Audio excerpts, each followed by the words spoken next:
इसी दिन समुद्र मंथन के समय क्षीर सागर से लक्ष्मी जी प्रकट हुई थी और भगवान विष्णु को अपना पति स्वीकार किया था। कथा इस प्रकार है, एक बार भगवान शंकर के अंशभूत महर्षि दुर्वासा पृथ्वी पर विचर रहे थे।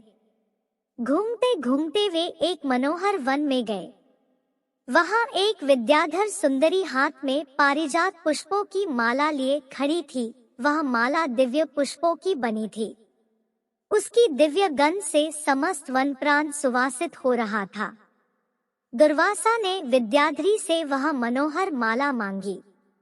विद्याधरी ने उन्हें आदरपूर्वक प्रणाम करके वह माला दे दी। माला लेकर उन्मत्त वेशधारी मुनि ने अपने मस्तक पर डाल ली और पुनः पृथ्वी पर भ्रमण करने लगे। इसी समय मुनि को देवराज इंद्र दिखाई दिए, जो मतवाले ऐरावत पर चढ़कर आ रहे थे। उनके साथ बहुत से देवता भी थे। मुनि ने अपने मस्तक पर पड़ी माला उतार कर हाथ में ले ली। उसके ऊपर भौरे गुंजार कर रहे थे। जब देवराज समीप आए तो दुर्वासा ने वह माला उनके ऊपर फेंक दी। देवराज ने उसे ऐरावत के मस्तक पर डाल दिया। ऐरावत ने उसकी तीव्र गंध से आकर्षित हो सूंड से माला उतार ली और सूंघ कर पृथ्वी पर फेंक दी।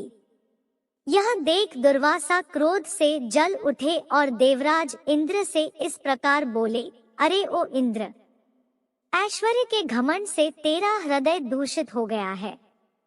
तुझ पर जड़ता छा रही है, तभी तो मेरी दी हुई माला का तूने आदर नहीं किया है। वह माला नहीं, श्री लक्ष्मी जी का धाम थी। माला लेकर तूने प्रणाम तक नहीं किया, इसलिए तेरे अधिकार में स्थित तीनों लोकों की लक्ष्मी शीघ्र ही अदृश्य हो जाएगी। यह शाप सुनकर देवराज इंद्र घबरा गए और तुरंत ही ऐरावत से उतरकर मुनि के चरणों में पड़ गए। उन्होंने दुर्वासा को प्रसन्न करने की लाख चेष्टाएं की, किंतु महर्षि तस्सेमस न हुए।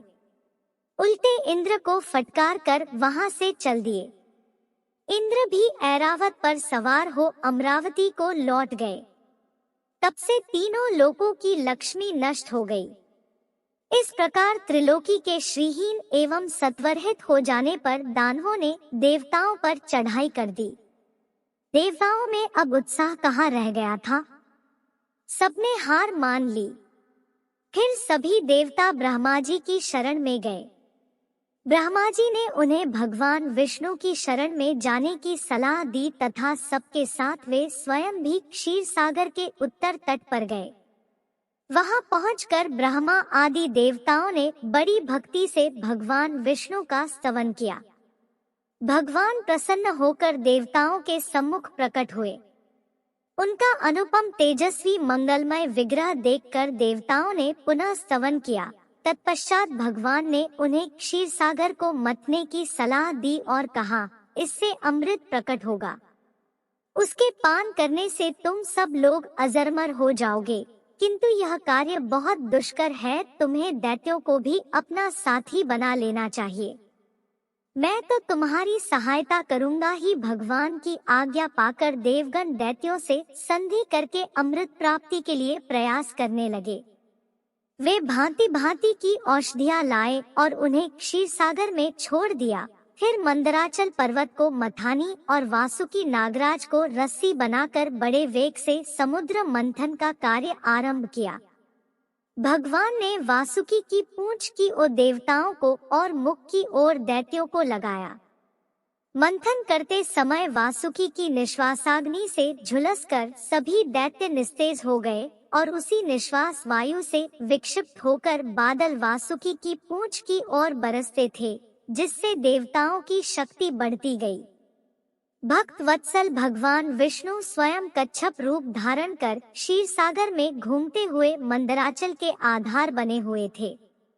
वे ही एक रूप से देवताओं में और एक रूप से दैत्यों में मिलकर नागराज को खींचने में भी सहायता देते थे तथा एक अन्य विशाल रूप से, जो देवताओं और दैत्यों को दिखाई नहीं देता था, उन्होंने मंदराचल को ऊपर से दबा रखा था।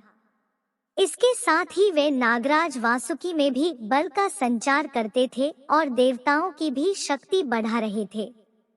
इस प्रकार मंथन करने पर क्षीरसागर से क्रमशः कामधेनु, वारुणी देवी, कल्पवृक्ष और अप्सराएं प्रकट हुई।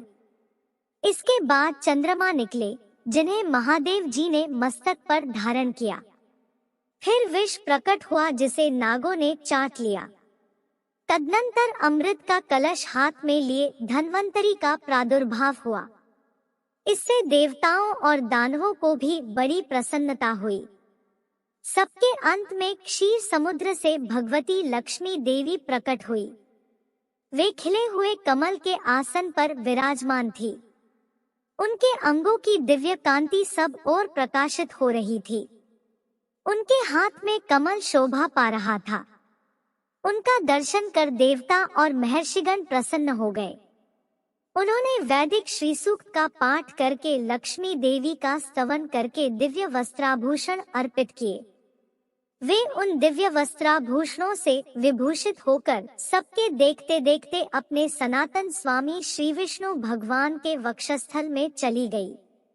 भगवान को लक्ष्मी जी के साथ देखकर देवता प्रसन्न हो गए। दैत्यों को बड़ी निराशा हुई।